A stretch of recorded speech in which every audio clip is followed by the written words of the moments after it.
true. Some people are assigned a sex at birth.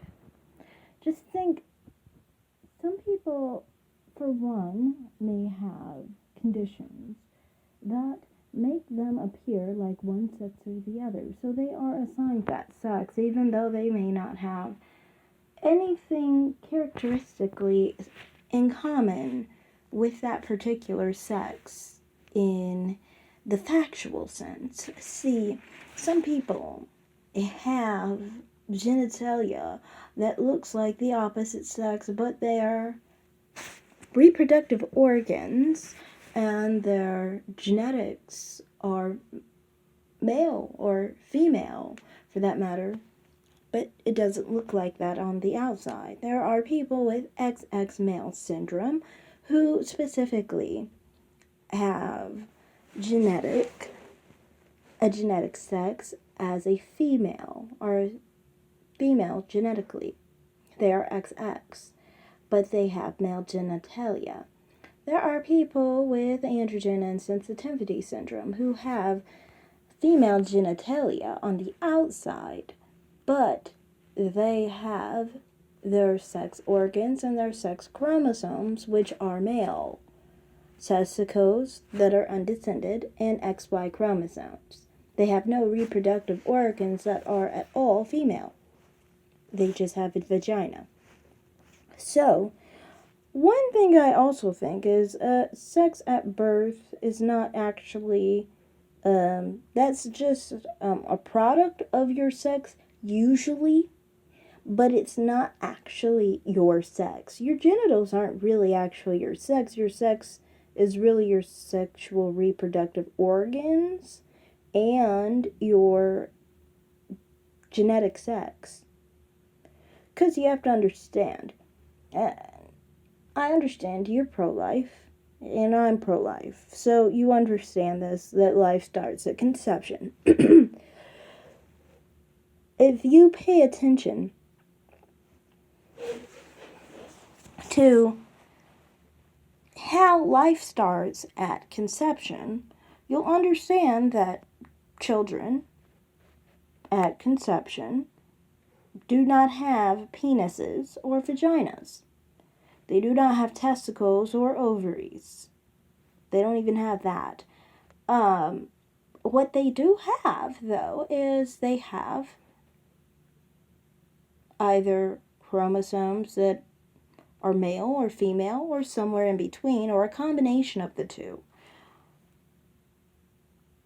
So that's where you actually can recognize that there's basically sex determination at conception is what defines what your actual sex is going to be, while your genitals are just basically the product of your genetic composition.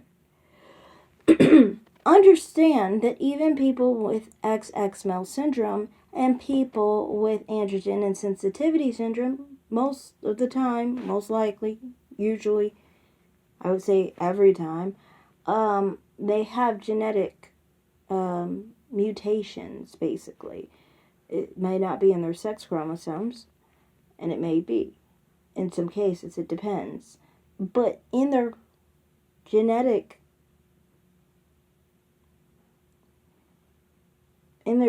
sex, I guess you could say, and just their genome in total, they have basically a mutation that makes them develop female.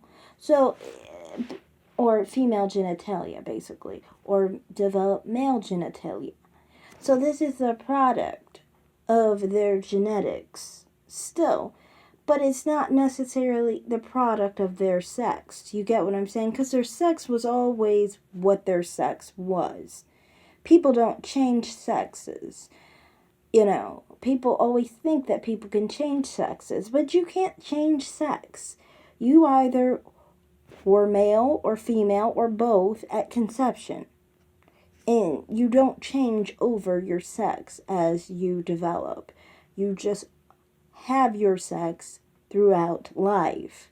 There can be conditions that mask your sex to make you appear male or female, but that doesn't change your sex. You get what I'm saying? Your genetics are still your genetics. They don't change.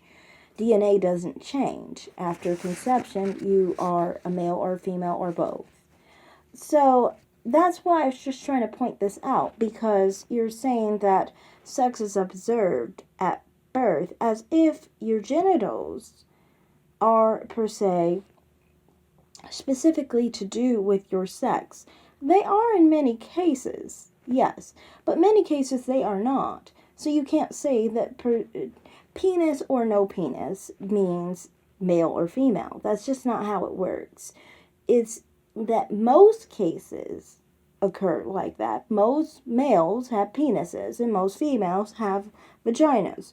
But some females have, some people who are genetically female and started off obviously as a female at conception are people who have penises for various conditions. There's congenital adrenal hyperplasia, there's XX male syndrome, and so forth. There's many conditions that can make a female person have a penis, and there are many conditions that cause a male person to have a vagina. And then there's also people who are basically at conception are both, and they may be born with ambiguous genitalia, or any of the situations I listed previously could be born with ambiguous genitalia. In all these situations, you're not having your sex observed. You are having your sex assigned, because you're assigned a sex that you don't belong to, basically. You're just assigned it because they don't feel you have any space in any other sex. You can't pass off as any other sex besides that particular sex that they assign to you. So that's not what they do at birth, that they observe sex. They only assign sex in those cases. And I would say assume sex many times, because sometimes these conditions are undetected at birth.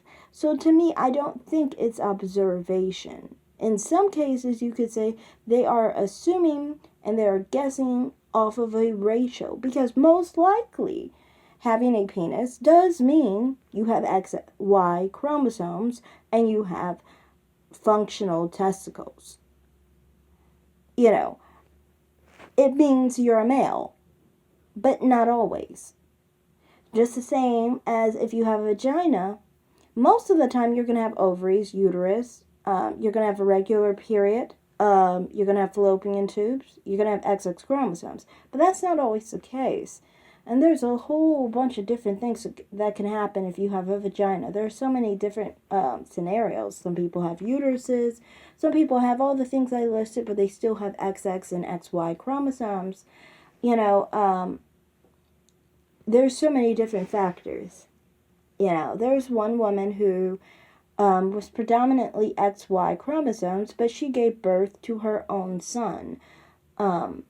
So, it's just different factors in the situation. But yeah, I like your videos, I like your channel, but I just wanted to address it. Thanks for watching. Like and subscribe, comment down below, and have a great day. Bye, guys.